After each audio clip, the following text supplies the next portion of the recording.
अभी हमारी को सिर्फ हफ्ता ही गुजरा था और अब वह रहे थे। मैंने अपने शौहर से कहा कि मैं आपके बगैर कैसे रहूंगी। हमने तो एक दूसरे को ठीक तरह से अभी तक जाना भी नहीं है। मैं अपनी जिंदगी में अपने शौहर के साथ ही बिताना चाहती थी और मेरी बात सुनकर वह कहने लगा कि मजबूरी है मेरी, वह नौकरी है मेरी और मैं ज्यादा अरसा यहाँ नहीं रह सकता, वरना मेरी नौकरी खतरे में पड़ जाएगी।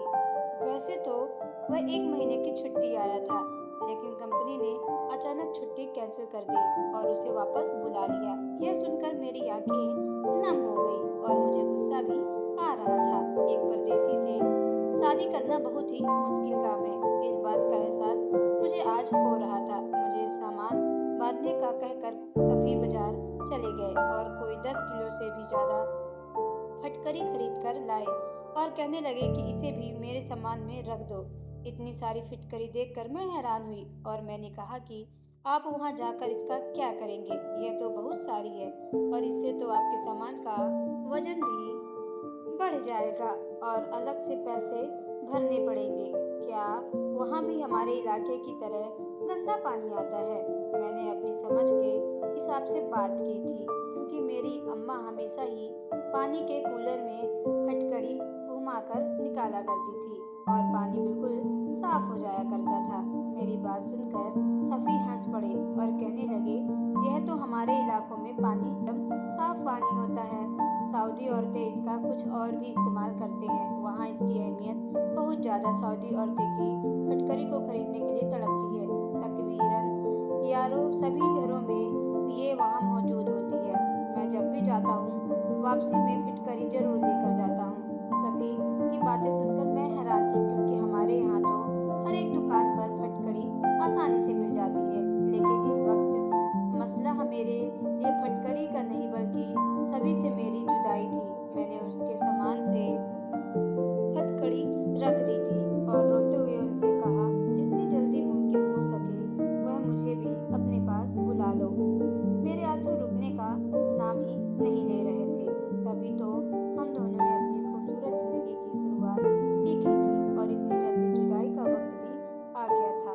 शौहर के बिना ससुराल में रहने का सोचकर भी मुझे परेशानी हो रही थी। मुझे इस तरह रोता हुआ देखकर वह कहने लगे, ज्यादा परेशान मत हो, वहां जाकर मैं तुम्हें बुलाने का इंतजाम कर दूंगा। मैं जानती थी कि ये सब झूठे बहाने हैं, लेकिन सिवाय आंसू बहाने के मेरे पास कोई रास्ता भी नहीं था। मेरी सास नहीं तो मेरी आंसुओं को भी ड्रामेबाज का करार दे दिया था। उनका कहना था कि वह भी तो सालों से अपने बेटे की जुदाई में सहन कर रही थी। खैर, सफी मुझे छोड़कर चले गए और जब भी उसका फोन आता तो मैं रोने लगती। उनकी माँ फोन पर भी मेरी ढेरों बुराइयां करती। वह इन बातों से तंग आ गए और फिर उन्होंने मुझे एक दिन बताया कि वो मुझे अपने पास सऊदी अरब बुला रहे हैं। वह सारी कार्यवाही कर चुके हैं। उन्होंने मुझे कागजात भी भेज दिए थे। यह सुनकर जहां मैं खुश हुई, वहीं मेरी सास का रंग बदल गया। लेकिन मैंने उन्हें नजरअंदाज करके जल्दी जल्दी जाने की तैयारी कर ली। मैंने सभी से पूछा कि क्या आपके लिए भी कुछ सामान लेकर आऊं। सफी ने मुझे अपने साथ 15 किलो फिटकरी लाने को कहा। यह सुनकर मैं हैरान हुई कि अभी कुछ दिन पहले ही तो वह 10 किलो फिटकरी लेकर गए थे। 15 किलो फिटकरी तो बहुत ज्यादा होती है। मेरा अपना सामान भी अच्छा खासा था और ऊपर से 15 किलो फिटकरी और रखने की वजह से मुझे ज्यादा वजन ले जाने से और ज्यादा पैसे चुकाने पड़े और मैं सोचने लगी कि पता नहीं इतनी सारी फिटकरी का यह सऊदी औरतें करती क्या हैं। मेरे लिए इतना भारी सामान संभालना मुश्किल हो रहा था। मैं कुछ ही घंटों के सफर के बाद अपने शौहर के पास सऊदी पहुंच गई। एयरपोर्ट पर सफी को देखकर मुझे खुशी का कोई ठिकाना नहीं रहा। लेकिन मेरे शौहर ने मुझसे पहला सवाल यही पूछा कि फटकरी लेकर आई हो ना। उनकी ये बात सुनकर मेरा दिल टूट गया कि उनको मेरे से ज्यादा फटकरी की पड़ी है, जबकि मैं मिलन के लिए बड़ी बेताब थी। मैंने खामोशी से फिटकरी निकाल कर उन्हें दे दी। मुझसे फिटकरी लेकर वे न जाने किसको दे आए। वापसी पर उनके पास काफी ज्यादा पैसे थे। वापस आकर वो मुझसे बहुत ज्यादा मोहब्बत से पेश आए। मुझे उस बारे में सवाल पूछने का मौका ही नहीं मिला और ना ही याद रहा कि फटकरी किसे क्यों देकर आए हैं। काफी कि कुछ भूल गई। सच कहूँ तो मुझे यकीन ही नहीं रहा कि मैं सफ़ी ने मुझे अपने पास बुला लिया है। आने वाला 1 महीना मैंने अपने शौहर के साथ बहुत अच्छा गुजारा, लेकिन इसके बाद वह बोले कि अब मुझे तुम्हें यहाँ रखना बड़ा मुश्किल हो रहा है। बेहतर यही होगा कि तुम वापस लौट जाओ। सभी की बातें सुनकर मेरे सर पर आसमान टूट पड़ा। मैंने गुस्से से कहा कि आप ये कैसी बात कर रहे हैं? आपके बगैर मेरी क्या ज़िंदगी है? अपने रिश्तेदारों को क्या कह के आई हूँ कि अब मैं हमेशा आपके साथ ही रहूँगी? वैसे भी अब मैं वहाँ जाकर क्या करूँगी? वह कहने लगे कि अब यहाँ बहुत खर्चा हो गया है, घर भेजने के लिए भी पैसे नहीं बच रहे हैं। सच कहूँ कि तो यकीन मुझे नहीं आ रहा था कि सफ़ी ने मुझे अपने पास बुला लिया। आने वाला 1 महीना अपने शौहर के साथ बहुत अच्छा गुजारा, लेकिन मैं बोली अब नहीं रख सकता, बेहतर यही होगा तुम चली जाओ। मैं ये सब बर्दाश्त नहीं कर पा रही थी। मैं अपनी ज़िंदगी में ये सब कभी सोच भी नहीं सकती थी।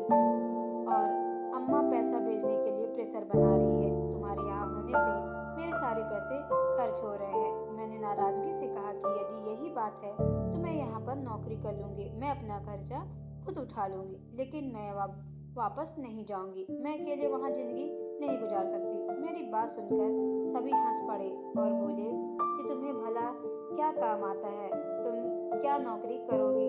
बहुत सोचने के बाद मुझे सफ़ी ने कह दिया कि मुझे लोगों के घरों का काम ही क्यों ना करना पड़े, मैं कर लूँगी, लेकिन मैं वापस नहीं जाऊँगी। सफ़ी मेरी बात मजाक लगी थी, लेकिन मैंने इर्द-गिर्द के फ्लैट वालों को कहा, करो। कुछ अरबी औरतों ने घरों में काम तलाश कर लिया था।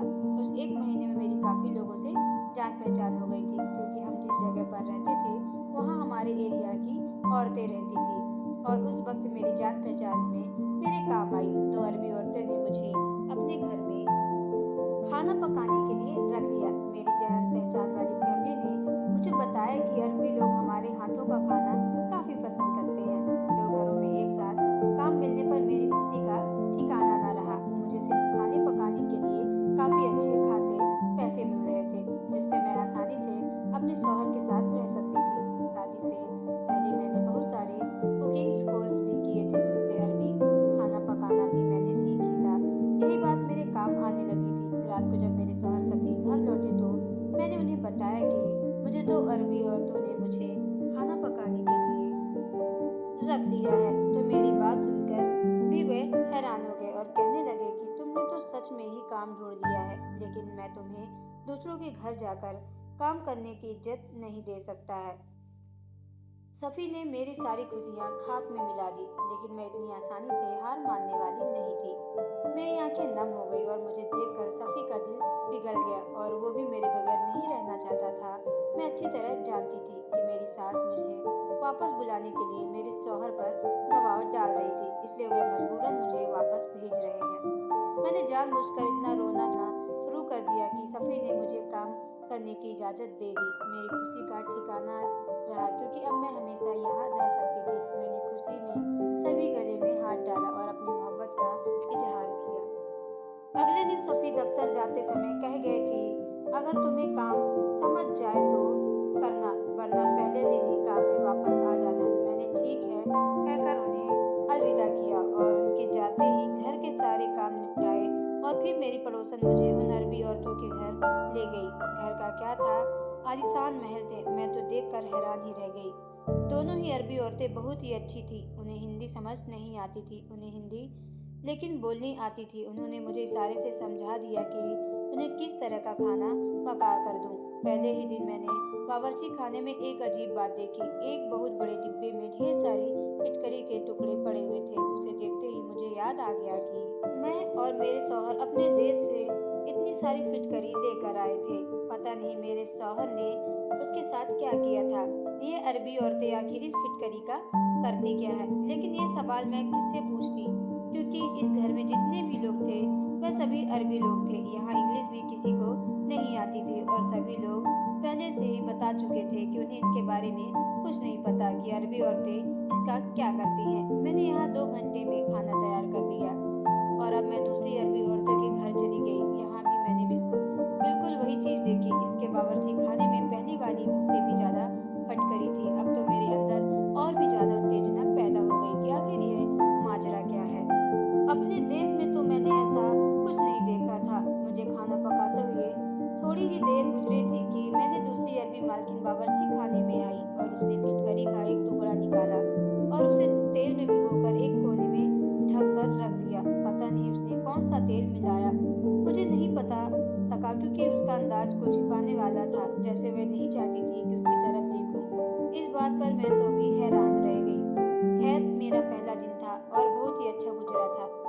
मैं 5 घंटे में दोनों घरों का खाना पकाकर फारिग हो गई और सफ़ी के घर लौटने से पहले ही घर लौट आई थी।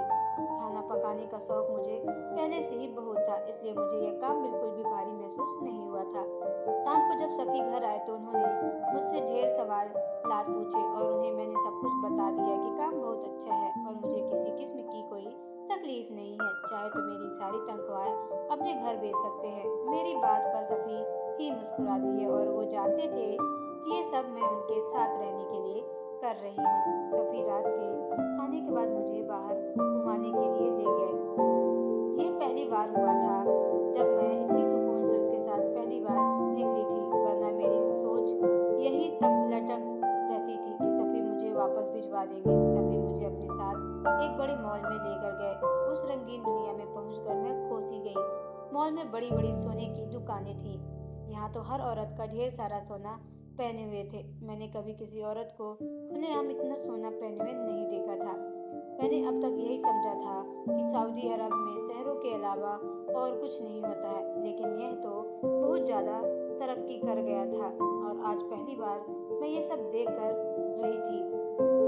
सभी मुझे कुछ खरीदारी करवा रहे थे कि उन्हें ऑफिस का एक दोस्त मिल गया। उन्हें उनके साथ उनकी बीवी भी थी। वह हमारे साथ बहुत ही अच्छे से मिले और उन्होंने अगले ही दिन हमें खाने पर बुला लिया।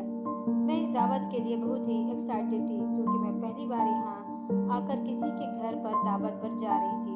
अगले दिन मैंने दोनों अरबी औरतों के घर पर खाना पकाया और वापस आकर जल्दी तैयार होने लगी क्योंकि सफ़ीर कह के गए थे कि जब वे जल्दी काम से लौट आएंगे फिर दावत पर चलेंगे। सफ़ी के आते ही हम दोनों एक साथ दावत पर उसके दोस्त के यहाँ गए। उनके दोस्त और उनकी बीवी ने हमारा बड़े ही जोरदार से हमारा स्वागत किया। उनका एक छोटा सा प्यारा सा बेटा भी था जिसको देखकर मुझे उस पर प्यार आ गया था। सफ़ी के दोस्त की बीवी बावर्ची खाने में काम कर रही थी। मैं भी उसी के पास जाकर खड़ी हो गई। मुझे देखकर वह मुस्कुरा कर बोली, भाभी आप बैठ जाए, बस मैं खाना तैयार करके आती हूँ। मैंने उनकी बात को नज़रअंदाज करते हुए उनकी मदद करने लगी, लेकिन उसी वक्त मेरी नज़र एक कोने में रखी कोई फटकरी की थैली पर पड़ गई। एक दफ़ा फिर मेरे दिल में यही ख्याल उठ गया कि आखिर ये अरबी औरतें इसका करती क्या हैं। मैंने सोचा कि मैं इस फिटकरी का राज इनसे पूछ लेती हूँ, मगर आयदा से पूछते हुए मुझे झिझक कभी महसूस हो रही थी क्योंकि अरबी मालकिन बहुत छुपाने के अंदाज में फिटकरी को तेल में डाला था। पता नहीं इन सब ने पीछे कौन सी बात हो सकती थी। आयदा का ध्यान खाना पकाने की तरफ, लेकिन मुझसे रहा नहीं गया तो मैंने उनसे पूछ लिया कि फिटकरी यहाँ क्या और क्यों रखी है। तो इतनी सारी फिटकरी का क्या करेंगी आप। मेरी बात सुनकर आयदा के चेहरे का रंग बदल गया और उसने जल्दी से फिटकरी की थैली उठाकर नजरअंदाज में रख दी। उसका अंदाज बहुत ही अजीब था। मेरी बात का जवाब देने की बजाय वह खाना लगाने लगी तो मैं खामोश हो गई क्योंकि दोबारा अच्छी बात नहीं थी। आयला ने बहुत ही मज़ेदार खाना बनाया था और दावत भी बहुत अच्छी रही। हम लोगों ने इजाज़त लेकर वापस घर लौट आए। सारा रास्ता मेरे जहन में फिटकरी ही चलती रही। सफ़ी ने मेरा गुमगुम का अंदाज देखा, पूछने लगे कि तुम्हें क्या हुआ है। मैंने सफ़ी को सारी बात बता दी कि किस तरह मैंने आर्मी मालकिनों के घर में फिटकरी के बड़े बड़े डिब्बे देखे थे और आजा इलाके बावर्ची खाने में भी बहुत सब फिटकरी मौजूद थे। आखिर ये अरबी औरतें करती क्या है। मेरी बात सुनकर सफ़ी हंस पड़े और कहने लगी कि तुम औरतें भी ना छोटी छोटी बातों पर उलझ जाती हो। चलो मैं ही बताता हूँ इसके पीछे इसका क्या राज है। दिन तेजी से गुजर रहे थे। मेरा काम बहुत अच्छी तरह से जम गया था। मुझे उन अरबी औरतों के घर में खाना पकाने की आदत सी हो गई थी। मेरे माँ बाप अक्सर मुझे फ़ोन करते थे जब मैं सभी के साथ आई थी। मेरी अम्मा को सुकून आ गया था। मैंने अपनी अम्मा से कई दफ़ा फिटकरी के बारे में पूछा, लेकिन अपनी अम्मा को भी दवा फिटकरी के बारे में पूछा, लेकिन अम्मा को भी कुछ ज़्यादा मालूम नहीं था। फिटकरी में तेल मिलाकर क्या किया जा सकता है। मैं सऊदी अरब आकर पूरी तरह सेटल हो चुकी थी। अब मुझे अपने देश जाने की फिक्र भी नहीं थी। मेरा काम बहुत अच्छा चल रहा था। मेरी दोनों अरबी मालकिनें मेरा बहुत ही ख्याल रखती थी। खाना भी बहुत अच्छा पकाना नहीं था। कुछ दिन गुजरे तो एक दिन सफ़ी दफ्तर से लौटे तो मेरा हाथ पकड़कर बैठ गए और कहने लगे, आज मैं तुम्हारी परेशानी खत्म कर देता हूँ, फिटकरी का राज बताता हूँ तुम्हें। लेकिन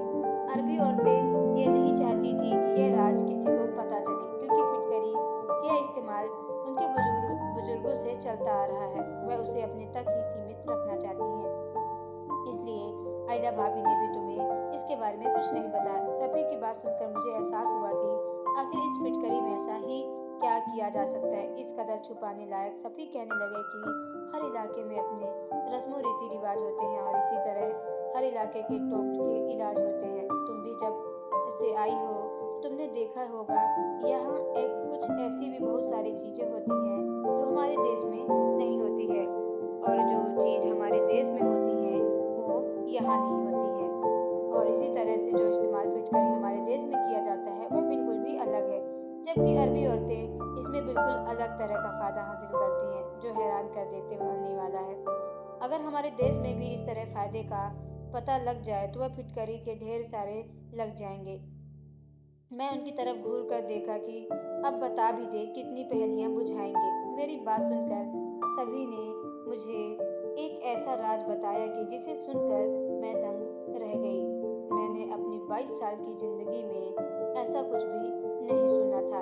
मैंने फिटकरी के इस्तेमाल के बारे में नहीं सुना था। मैंने हैरानी से सभी से पूछा कि क्या आप सच कह रहे हैं। सभी कहने लगे कि हाँ बिल्कुल, यह बात अपने एक अरबी दोस्त से पूछ कर आया हूँ और उसने मुझे ये सब सारी बात बताई है। मेरा यह अरबी दोस्त वही है जिसके लिए मैं फिटकरी लेकर आता हूँ और महंगे दामों पर उसे देता हूँ। मेरे शौहर सफ़ी ने मुझे बताया कि अरबी औरतें किसी खास किस्म